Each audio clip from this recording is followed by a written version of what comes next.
안녕하십니까, 허니쌤입니다. 이번 시간에는 제 망매가라고 하는 작품을 공부를 해보도록 할 텐데요. 이 제 망매가는 신라 35대 경덕왕 때 월명이라는 스님이 죽은 누이 동생을 추모해서 지은 노래죠. 동영상 설명 보면은 교재를 다운로드 받을 수 있는 링크를 걸어놨으니까 그쪽에서 이제 링크를 받아보시고, 학원생들은 선생님이 나눠준 교재를 보시면 되겠습니다. 제 망매가 보도록 합시다. 작자는 월명사, 작품 해제보고 있어요. 연대는 신라 35대 경덕왕 때 8세기경이다 이랬죠. 형태 19채 향가, 19채입니다. 10줄짜리 가장 완성된 형태. 서정시, 문학의 일반적 분류상으로는 서정시가 되겠죠. 그 다음에 추모가다, 죽은 누이 동생을 추모하는 노래. 이칭이라고 하는 것은 다른 명칭이라는 말인데요. 다를 이자 그래요. 그래서 위 망매 영제가 해서 죽은 누이를 위한 영제. 이 영제라고 하는 것이 이제 죽은 사람을 위해서 추도하는 의식이에요. 물론 불교적이죠. 천주교 같은 미사라고 하겠지만, 불교에서는 이제 영제 이렇게 얘기를 합니다. 그 다음에 주제는 이제 죽은 누이를 추모하는 것이고, 출전은 삼국유사. 이렇게 됐습니다. 그 작품 밑에 보면 이제 출전 밑에 보면 의가 있는데, 이 의가 나름 또 중요하죠. 찬 기파랑가와 함께, 찬 기파랑가. 기파랑이라고 하는 화랑을 예찬하는 노래죠. 찬송하는 노래. 찬 기파랑가와 함께 표현 기교와 서정성이 뛰어난 향가의 대표작이다. 이렇게 됐고요. 그 다음 어린 학생들한테는 좀 어울리지 않는 주제긴 하지만 인생 무상을 종교적으로 극복하고 승화시킨 노래다. 이렇게 됩니다. 왜 인생 무상이냐면 이 무상이라고 하는 것이 다른 게 아니에요. 모든 것은 변한다는 얘기야. 고정된 형태로 영원히 존재하지 않는다는 얘기지. 상자가 이게 항상 상자, 영원하다라는 개념이거든. 그러니까 무상하면은 영원한 것은 없다. 모든 것은 변하게 마련이다. 그렇게 되는 거거든. 무상감하게 되면 모든 것은 변한다는 것, 영원한 것은 없다는 것을 느낀 후에 다가오는 이제 허무감 같은 겁니다. 아직 중고등학생 여러분들은 그런 거 느낄 나이가 아니에요. 사실은. 어쨌든 그것을 종교적으로 극복하고 승화시켰다. 자, 그 다음에 말입니다. 요거 의의를 제가 정리는 2가지밖에 안 해드렸는데 한 가지 더 추가를 한다면 그 옆에 여백에다가 하나 적어봅시다. 인생을 자연물에 비유한 참신한 이미지를 보여주고 있다는 거죠. 자, 정리 동그라미 3번 해가지고 옆에다 정리해보세요. 인생을 자연물에 비유한 참신한 이미지. 참신한 이미지. 요런 정도로 정리를 해보시고요. 그 구체적으로는 어떻게 되느냐라고 한다면 뒤에 나오겠지만 이제 사람의 삶, 인생을 갖다가 이제 나뭇잎에다 비유를 하고요. 참, 나뭇잎보다도 저걸 먼저 해야 되겠다. 부모님을 어디에다 비유하냐면 나뭇가지에다 비유를 하죠. 그리고 이제 인생, 삶 또는 남매, 그렇죠? 남매를 갖다가 이제 나뭇잎에다가 비유를 해가지고, 이미 아시는 분들은 다 아시겠지만, 같은 나뭇가지에서 난 이파리인데 왜 네가 먼저 가고 나는 여기 남아 붙어있느냐, 이런 의미가 되는 거죠. 봅시다. 작자는 월명사 됐고요. 참, 그리고 월명사라고 했을 때 그 사는 스님에 대한 호칭이에요. 그러니까 월명스님 이렇게 되는 겁니다. 그냥 읽어보시고요. 배경설화가 있어요. 뭐냐면 월명스님이 원래부터 태어날 때부터 중은 아니었을 거 아니야. 출가를 해가지고 중이 됐는데, 스님이 됐는데 세속에서, 그러니까 출가하기 전 가족이 있었을 거 아닙니까? 그래요. 착한 누이가 죽었다는 소식이 들려왔어요. 그래서 그 누이를 추모하기 위해서 절에서 제를 지내는데, 절에서 보통 제를 지낸다 하면은 이제 보통 다른 종교의 추모식과 거의 비슷한 분위기지만, 생쌀을 갖다가 떡 그릇에 담아가지고 놓고 옆에다 촛불도 켜고, 그쵸? 그 다음에 이제 그 추모객들이 나는 얼마 그 부조금 내겠다 해가지고서는 이게 지전이라고 해서 종이돈, 예, 그냥 쓱쓱쓱쓱 써주는 겁니다. 누구가 얼마 누구가 얼마 이런 식으로 써주는 거래요. 근데 그것을 갖다 쭉 쌓아놨는데, 그리고서는 이제 불경을 외우겠죠. 마하바냐 바라밀다 신경 이래가면서 목탁을 두드리면서 그 제를 지내고 있었는데 갑자기 동쪽에서 바람이 부는 거야. 휘. 그리고 서쪽으로 가는 거죠. 그때 이제 그 지전들이, 그 왜 지전을 갖다가 왜 거기다 올려놓느냐면 저승 갈 때 노잣돈 하라고 올려놓는 거거든. 그럴 때 이제 저승 갈 때도 돈이 많이 필요한가 봐. 어쨌든 간에 그것이 그냥 휙 바람에 날리겠지. 그래서 서쪽으로 간단 말이야. 불교에서는 서쪽에 뭐가 있느냐라고 하면 우리 보통 극락이 있다, 서방 정토다 이래가지고서는 예, 그 좋은 곳이 있다고 이야기를 하고 있거든요. 왜냐면 그 지구 자전 방향이 서에서 동으로 도니까 모든 것이 다 동쪽에서 떠가지고 서쪽으로 가잖아. 해도 그렇고 달도 그렇고 별들도 동쪽에서부터 이렇게 쓱 옮겨간단 말이야. 그러니까 옛날 고대 사람들이 그렇게 생각했던 것 같아. 서쪽에 뭐가 좋은 게 있나 보다. 밤하늘에 있는 게 모든 게 다 서쪽으로 가니까. 뭐 그렇게 생각을 했던 것 같아요. 어찌됐든 그래서 불교에서는 이제 서쪽에 서방 정토가 있다고 이야기를 하는데 그 지전이 서쪽으로 날아가더란 얘기죠. 그걸 보고 이제 월명 스님은 내 누이는 죽어서 좋은 곳으로 갔구나. 근데 갔구나 하고서는 그냥 거기서 위로를 삼는 것으로 그치는 것이 아니라 나도 이제 죽어서 저승 가면 누이와 다시 만나고 싶다. 그러면 나도 어디로 가야 돼? 좋은 곳으로 가야 될 거 아니야. 극락정토로. 그죠? 예. 그러기 위해서는 현실에서 뭘 해야 돼요? 그렇지. 불도를 열심히 닦아야죠. 그쵸? 예. 수양을 해야 되는 거야. 정명정진한 마음으로. 그쵸? 네. 바로 그런 식으로 해가지고 그 누이를 잃은 슬픔을 승화시키고 극복하고 있다는 이야기죠. 네. 그런 얘기입니다. 본문을 갖다 읽어보도록 하겠습니다. 네. 크게 세 부분이죠. 네 줄, 네 줄, 두 줄. 19채 향가의 일반적 구조입니다. 생사, 길은 현대국어로 뭐 해석은 어느 정도 해놨지만 삶과 죽음의 길은 예 있음에 머뭇거리고 했습니다. 예 있음에 했을 때 예라고 하는 단어 밑줄 한번 쳐놨구나. 예라고 하는 단어는 이승의 의미죠. 삶과 죽음이 저승에서 갈리는 것이 아니라 바로 이승에서 갈리더라. 그래서 머뭇거리고, 근데 그 머뭇거리고 바로 앞에다가요 꺾은 화살표 하나 보충해가지고 요렇게 써봅시다. 두려움으로. 네. 무섭잖아. 삶과 죽음의 길이 이승에서 갈린다는 것. 그쵸? 무서운 일입니다, 사실은. 왜? 태어나서 처음 접하는 것은 아무래도 조금씩 두려울 수밖에 없어요. 그쵸? 예. 그리고 갔다가 다시 돌아오면 모르는데 돌아온 사람 없거든. 그냥 영원히 땅에 묻히든가 불에 태우든가 해가지고 다 사라져버린단 말이야. 그걸 바라보고 있는 사람들은 허무해지고, 그 다음 나도 저렇게 될까봐 무섭기도 하고, 그죠? 예, 두려움으로 머뭇거리고, 나는 간다는 말도 못다 이루고 어찌 갑니까 했을 때 여기서 나 동그라미 한번 쳐볼까요? 왜요? 여기서 나는 바로 죽은 누이죠.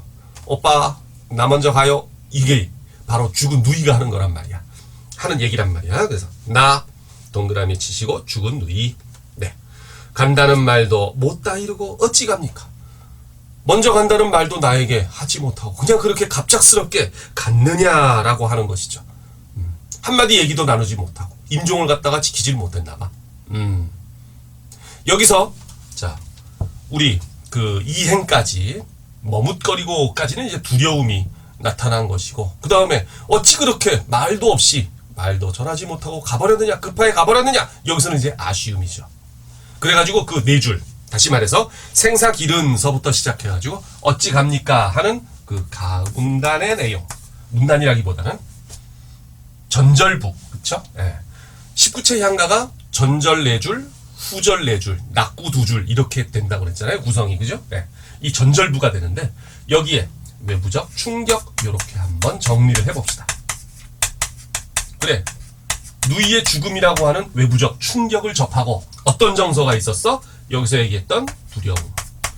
그리고 또 하나는 지금 어떻게 그렇게 먼저 갔느냐, 아쉬움이 있는 거죠. 되지. 네. 그 다음에 이제 후절 들어갑니다. 어느 가을 이른 바람에, 자, 이른 바람 했습니다. 때이르게 찾아온 바람이야. 일단 먼저 바람에다가 주목을 해봅시다. 바람 세모 일단 쳐주시고요. 네. 요 바람은 사람이 막지를 못하는 거죠. 바로 뭐냐면 삶과 죽음을 관장하는 초월적 힘이다. 이렇게 정리를 한번 해보세요. 삶과 죽음을 관장하는 초월적 힘.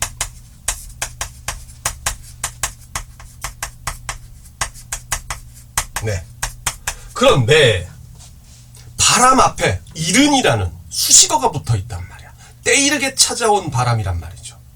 자, 그래서 때이르게 찾아온 바람 하는 것은 또 이른 바람 이렇게 해가지고 묶음표를 해주시고, 요거는 무슨 의미일까? 바로 누이의 요절을 암시하는 거죠. 누이의 요절. 일찍 죽는 것을 갖다가 요절이라고 합니다. 예.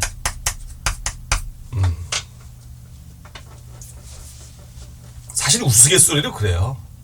오는 건 순서가 있어도 가는 건 순서가 없다. 뭐 이런 말을 하죠. 그죠? 늦게 태어났다고 늦게 죽는 게 아니야. 일찍 갈 수도 있는 거지. 어쨌든 간에 보통 사람이 상식적으로 생각할 때 어느 정도 수명이 있을 거 아니야. 그쵸? 예. 일반적인 수명이. 기대 수명이. 근데 그것보다 일찍 가게 되면 요절이라고 이야기를 합니다. 네. 근데 이제 누이가 먼저 갔어요. 어린 누이가. 그래서 이제 이른 바람이라고 표현을 한 거죠. 어느 가을 이른 바람에 여기저기에 떨어질 잎처럼. 바람이 불면 잎이 떨어진다. 그 잎은 무엇을 상징하겠습니까? 바로 상징? 비유? 여기선 비유가 좋겠네. 왜냐하면 뒤에 나뭇가지가 나오고 그 나뭇가지는 부모님으로밖에 해석이 안 되니까. 그래요. 여기서 잎은 바로 무엇을 비유한다? 인생.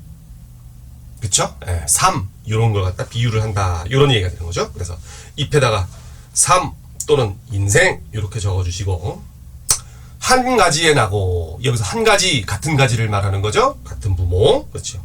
가지가 이제 부모가 되는 겁니다. 밑에다 부모 적어주시고, 가는 곳 모르겠구나. 네가 어디로 가는지 모르겠구나. 할 때 이제 바람이 부는 거야. 물론 제가 거기서 본 것은 아니고 유추를 해보면 그랬을 공산이 크다는 이야기지. 자, 이래가지고 이제 후절, 바로 내면의 갈등을 표현해 주는 겁니다. 내면의 갈등. 네, 내면적 갈등. 여기서는 이제 뭐가 나오느냐면, 영원한 것은 없구나, 무상감. 그리고 슬픔이 나오는 거죠. 비애. 왜 우리는 이렇게 한 번 왔다가 반드시 돌아가야만 하는 것이냐. 가기 싫은데, 같이 있고 싶은데 왜 너는 가고 나는 여기 남아있느냐. 뭐 내가 가고 동생이 남아있어도 마찬가지죠. 그쵸? 예, 서로 간에 꽤나 그 가족애가 좀 강했던 것 같아요. 그죠? 형제. 그렇죠? 예. 그 다음에 마지막 낙구. 낙구 두 줄이 이제 그 주제를 집약하는 구라고 그랬잖아요. 그렇죠? 예. 그 향가 기본적인 설명 드릴 때 말이지. 거기다가 감탄사로 시작하는 거 바로 나왔습니다. 아, 감탄사. 이게 이제 시조나 가사에 영향을 준다고 그랬죠? 미타찰에서 만날라. 이 미타찰이 바로 뭡니까? 극락이죠. 미타찰 극락 또는 서방정토. 네. 저 세상이죠, 뭐 한마디로. 만날라 도닦아 기다리겠노라. 내가 너를 다시 만나기 위해서는 나도 어디로 가야 된다? 서방정토로 가야 된다. 서방정토로 가기 위해서는 나는 이승에서 뭘 해야 된다? 불도에 열심히, 그쵸, 정명정진하여 불심을 깨달아야 되겠다. 이런 얘기가 되는 거죠. 그죠? 네. 그래서 여기서 이제 갈등을 초월하는 거야. 그쵸? 네. 마지막 낙구에서 갈등 초월. 슬픔의 승화죠.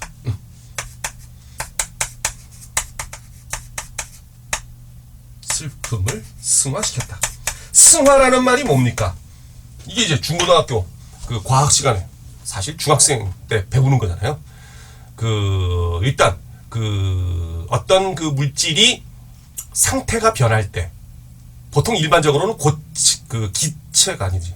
그치, 고체가 액체가 되고 액체가 다시 기체가 되는데, 그런 과정을 거쳐 가지고서 이제 고체에서 기체로 변화되는 거 아니야? 상태가? 근데 이제 그것이 중간 과정을 거치지 않고 고체가 바로 기체로 넘어가는 거죠. 그렇게 돼버리면 이제 어떻게 된다? 그걸 승화라고 이야기합니다. 드라이 아이스 같은 게 바로 그 대표적인 케이스죠. 드라이 아이스. 보통 얼음은 녹으면 물이 되는데 그건 바로 기체로 그냥 날아가 버리잖아. 그죠? 여기서도 바로 마찬가지야. 슬픔이 있고 그 슬픔을 극복하는 상황이 보여진 다음에 그 다음에 이제 극복이 돼야 되는데 이 슬픔에서 극복으로 그냥 바로 그냥 옮아가 버린다는 얘기야. 그쵸? 그래가지고서 뭐가 된다는 거니? 승화가 된다는 개념이거든. 슬픔 극복 과정이 그려져 있질 않아요. 바로 그냥 뛰어넘어가 버리는 거지. 중간 과정을 생략하고. 그래서 승화라는 말을 쓰는 겁니다. 되겠죠? 네. 물론 이것도 이제 종교적 차원에서 승화가 되는 거지. 종교를 수단으로 해서. 그래요. 좋아요. 요런 정도 보시고 이제 그 밑에 딸려있는 문제들을 좀 풀어봅시다. 이 문제들을 갖다가 실어드리는 이유는 문제를 통해서 우리가 조금 더 살펴봐야 될 몇 가지 요소들이 더 있거든요. 보십시다. 1번 문제. 이 노래에 대한 설명으로 적절하지 않은 것은 기본 문제 중에 하나죠. 이런 거 잘 풀어야 돼요. 그래야 그 작품이 가지고 있는 특성, 그 다음에 구조, 뭐 등등등등 여러 가지들을 갖다가 이제 정확히 파악할 수 있느냐 없느냐를 따지는 거잖아요. 그래서 이런 문제 잘 풀어야 돼요. 정답이 2개랍니다. 비유를 통해서 시상을 형상화하고 있다. 맞는 이야기. 19채 향가이며 향찰로 기록된 작품이다. 네, 이 작품 자체는 그렇죠. 그죠? 예. 물론 위에는 향찰로 기록되진 않았습니다. 원문을 빼버렸으니까. 예. 원작이 그렇다는 얘기야. 불교적 무상감에 의해 절망은 아니지요. 여기서 틀렸네. 절망 X표. 3번 하나 체크하시고 세 토막으로 나뉘어지며 그래요. 전절, 후절, 낙구. 마지막 낙구에서 시상이 전환되고 있다. 극복을 하고 있으니까. 그렇죠? 네. 전환되고 있다. 네. 인생의 무상감이 절실하게 드러나 있다. 그래요. 후절에서 드러나 있죠. 5째 줄에서 8째 줄까지. 그 다음 향가 중 가장 정제된 형식 19채로 되어 있다. 맞고 시선의 이동에 따라 이거 틀렸네. 시선 이동은 없어요. 정서가 변화하는 거지. 그치? 요거 조심해야 됩니다. 네. 시선의 이동 지우시고 정서의 변화, 네. 또는 태도의 변화, 뭐 이런 식으로 심리의 변화 이런 식으로도 응용이 가능하겠네. 그렇죠? 네. 그래서 몇 번이야? 3번하고 7번이 답이 되겠습니다. 이별의 슬픔을 신앙심으로 극복하려는 의지를 보이고 있다. 좋고요. 그 다음 이 노래를 읽고 나올 수 있는 반응으로 적절하지 않은 것은 자 반응 묻는 문제가 나왔네. 반응 묻는 문제는요. 여러분들 일치불일치라고 생각하시면 돼요. 수능 형태의 문제 중에서. 그냥 반응이 문제가 아니고 이거 한 가지 가르쳐줄게요. 팁으로. 뭐냐면 이해를 묻거나 네. 그 다음에 감상을 묻거나 반응을 묻거나 하는 거 있잖아. 네. 요러면 요거는 바로 뭘 묻는 문제다? 일치, 불일치, 유형이다. 요렇게 이해하시면 되는 겁니다. 네. 반응이 어떻게 일치, 불일치예요? 이런 거 한번 생각해 봅시다. 우리 수미형 문제 접근에 들어가는 방법 중에 하나인데 봐봐요. 상식적으로 말이지. 우리가 길을 가다가 길모퉁이 딱 돌아섰는데 거리에서 갑자기 거기에 뭐 정우성 아저씨, 원빈 아저씨 이런 사람들이 나타났다고 쳐보자.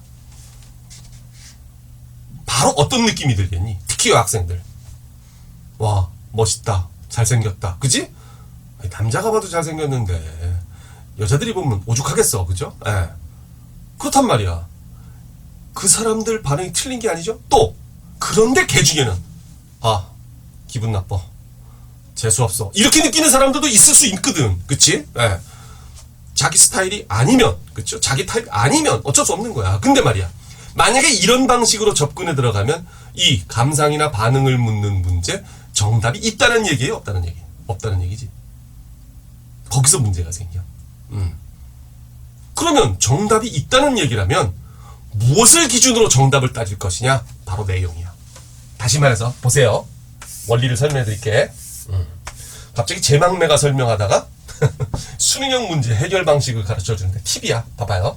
어떤 사람이 글을 썼어. A는 B다. B는 C다. C는 D다. 따라서 A는 D다. 라는 글을 썼다고 치자고.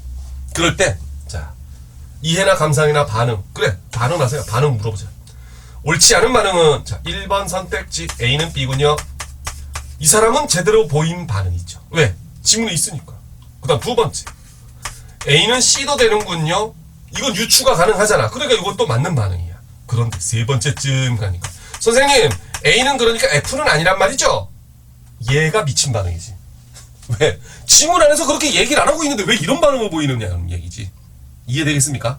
바로 그래서 감상이 됐든 반응이 됐든 이해라고 하는 문제들, 이런 거 물어보는 문제들은 내용을 기준으로 해가지고 일치불일치만 따지면 돼요.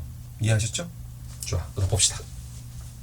이 노래를 읽고 나올 수 있는 반응으로 적절하지 않은 것은 무엇입니까? 1번 혈육의 죽음을 통해 인생의 무상감을 깨닫고 있지. 물론 나중에 극복은 또 하지만 그래요. 감탄어법을 통해 이게 영탄법을 사용했다는 이야기야. 그치? 예. 가는 곳 모르겠구나. 뭐 이런 식으로. 예. 죽음에 대한 고뇌를 표현하고 있어. 맞죠. 고뇌 하면 이제 고민. 그쵸? 번민. 뭐 요런 의미랑 같은 겁니다. 깊은 고민. 그치? 불교적인 윤회 사상을 통해. 그래요. 이 승에 있다가 저 승에 가서 그냥 끝나고 없어지는 게 아니야. 저 승에 가서 또 다른 존재로 또 태어나는 거죠. 그죠? 계속 돌고 돈다. 윤자하게 술바퀴 윤자입니다. 돌고 도는. 사상을 통해서 개인적 슬픔을 극복하고 있어. 그래, 저승 가서 다시 만나자. 극락에서 다시 만나자. 이런 얘기야. 그죠? 예. 그 다음, 인간의 유한성에 대한 자각을 통한 체념적인, 체념은 없잖아. 인간의 유한성은 언급이 돼 있어요. 이파리 바람 불면 떨어진다. 그래요. 그런데 체념적 인식은 아니지. 오히려 그것을 극복을 하고 있죠. 그죠? 그래서 답은 4번. 자연 섭리에 대한 비유를 통해 혈육 간의 이별을 표현하고 있어. 좋네요. 잘했습니다. 다음 3번. 19체 향가의 형식상 특징을 잘 보여주는 시어를 찾아 써라. 찾아 쓰라고 하면 반드시 그 작품의 제시문에 인용되어 있는 그 표현 그대로 써줘야 돼요. 외워서 쓰는 게 아닙니다. 만약에 그 극단적으로 얘기해서 거기 오타가 났으면 오타 난 대로 써줘야 되는 거야. 그려줘야 되는 거야. 송아지가 그려져 있으면 송아지 그려야 돼. 극단적으로 예를 들면 그렇다는 얘기죠. 찾아 쓰라 하면 있는 그대로 써라. 그럼 19체 향가만 가지고 있는 특징 바로 감탄사죠. 쓰시면 되겠고요. 그 다음 기억의 예는 이승이고, 근데 그 이승과 반대되는 상대적인 의미를 지니는 시어를 또 찾아 쓰라고 했으니까 미타찰 쓰시면 되겠죠. 좋아. 그 다음에 5번. 니은 가는 건 모르겠구나에 담긴 불가사의, 알 수 없는 내용으로 적절하지 않은 것은 죽음에 비해 되네. 삶의 유한성, 뭐 같은 개념이죠. 무상의 의식, 좋은데 생사를 부정하진 않았습니다. 죽은 건 인정하고 있거든요. 근데 죽은 뒤에 지금 어디로 갔다는 얘기야? 그래, 극락으로 갔다는 얘기 아닙니까? 4번이 답이지. 생사를 부정한 건 아니야. 인간적 고뇌 좋고요. 그 다음에 미타찰, 저승과 뜻이 다른 하나, 극락, 피안. 이 피안도 맞습니다. 죽음의 강을 놓고 내가 있는 이쪽이 차 아니야. 디스. 영어에 THIS. 디스. 디스 리버사이드가 되는 거지. 차 안. 그럼 저쪽은 that 리버사이드가 되는 거야. 그치? 네, 그래서 피안. 저 피자거든요. 네. 저기 할 때 그 저. 그래서 피안 하게 되면 저 세상을 말하는 겁니다. 영어로 이제 another side죠. another side. 옛날 유명한 헤비메탈 그 밴드, 아니다, 밴드라기보다는 개인 그룹이지. 오지 오스본이라는 가수가 See You Another Side라고 해가지고서는 곡을 발표한 적이 있었는데 좋은 노래예요. 여러분들은 못 들어봤겠지만 한번 들어보세요. 괜찮아요. See You Another Side. 자, 봅시다. 피안. 도량이라고 하는 거. 답은 3번입니다. 왜냐하면 이 도량은요, 절간을 의미하는 거예요. 템플, 절간, 네. 절, 사원. 여기서 조심할 것은요, 한자를 한번 봐봐. 도량의 한자. 앞에 도자는 태권도 할 때 그 도잖아. 도를 아십니까? 할 때 도도 이 도야. 길도자. 그리고 그 뒤에 한자는 뭘까요? 이거 중학교 기초 한자인데요. 장소 할 때 그 장자거든. 곧장자. 장. 그러면 선생님 도장이라고 읽게 되잖아요. 그렇지. 태권도장, 유도장 할 때, 합기도장 할 때 그 도장이 다 이 도장이에요. 한자로는. 그런데 그 도장이 절을 의미할 때만 바뀌어. 도량으로. 인도의 그 산스크리트어를 한자로 변용을 하면서 차용을 하면서 이렇게 그게 의미 변이가 됐다. 이렇게 되는데 그래요. 도량으로 있습니다. 절간을 의미할 때만. 네. 어쨌든 답은 3번. 열반이라고 하는 것은 결국 깨달음을 얻어가지고 이제 저승으로 극락세계로 가는 것을 열반이라고 하니까 이것도 통하는 말이죠. 서방정도 맞는 말이고. 됐지? 좋아. 그 다음 7번 가묶음 표분이 어디냐? 나는 갑니다. 저승으로 갑니다. 와 같은 함축적 의미가 드러나 있는 것은 무엇입니까? 드러나 있는 것? 이거 문맥으로 봐야죠. 뭐. 봅시다. 태양을 의논하는 거룩한 이야기는 항상 태양을 등진 곳에서만 비롯하였다. 태양을 등진 곳, 이건 저승세계가 아니라 암담한 시대 상황이 되는 겁니다. 예. 여러분들은 잘 모르시겠지만 신석정 선생의 꽃덤불 하는 것은요, 그 해방 직후에 그 좌우 이념 대립이 극심할 때 그 지어진 작품이거든요. 그래서 36년을 우리는 이렇게 살아왔다라는 줄거리를 가진 작품이긴 한데, 어쨌든 여기서 죽음이라고 하는 것을 유추할 근거가 없어. 그치?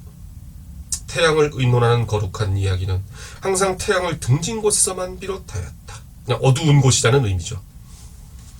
흰옷깃 여며여며 가옵시님의 다시 오진 못하는 파촉산말. 여기다. 흰옷깃 여며여며 했습니다. 흰옷깃, 하얀 옷을 입고, 이게 소복이죠. 죽은 사람들이 입는 수의.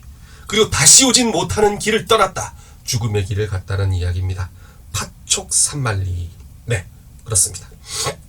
그래서 귀촉도 해가지고 서정주 선생의 귀촉도. 이 귀촉도라는 새가, 이게 새 이름이에요. 접동새라고도 하는데, 고향으로 가지 못해서 한을 품은 사람이, 한을 품은 왕이 죽어서 새가 돼가지고 고향으로 날아갔다 하는 전설을 담고 있는 그 새 이름이에요. 귀촉도. 총나라로 돌아가는 길, 굳이 해석하자면 이렇게 됩니다. 어찌됐든 다시 돌아오지 못하는 파촉산말리가 답은 2번이 되는 거고요. 우물 속에는 달이 밝고 구름이 흐르고 하늘이 펼치고 파란 바람이 불고 가을이 있습니다 해서 아름다운 자연이 비춰지는 곳, 그쵸? 아름다운 공간, 이렇게 되는 거죠. 아가는 밤마다 길을 떠난다. 무슨 길인데? 하늘 밤의 어둠을 흔들리며 수면의 강을, 수면이라고 하는 것이 잠이잖아. 수면실, 잠자는 곳. 그래, 수면의 강을 건너.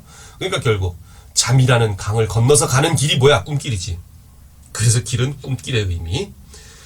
그 다음 물속의 제 그림자를 들여다보고 잃었던 전설을 생각해내고는 어찌할 수 없는 향수의 슬픈 모가지라고 먼데 산을 바라본다. 여기 향수라는 단어가 나왔잖아. 이 향수가 몸에 뿌리는 향수가 아니지. 퍼퓸이 아니고 뭐예요? 노스텔지아. 즉 고향을 그리워하는 마음이잖아. 그래서 먼데 산은 그냥 고향 쪽 산이 되겠죠. 아니면 고향 그 자체든가. 어찌됐든 가와 같은 함축적 의미가 드러나 있는 것은 답은 몇 번이다? 2번이다. 이런 정도로 정리가 되겠습니다.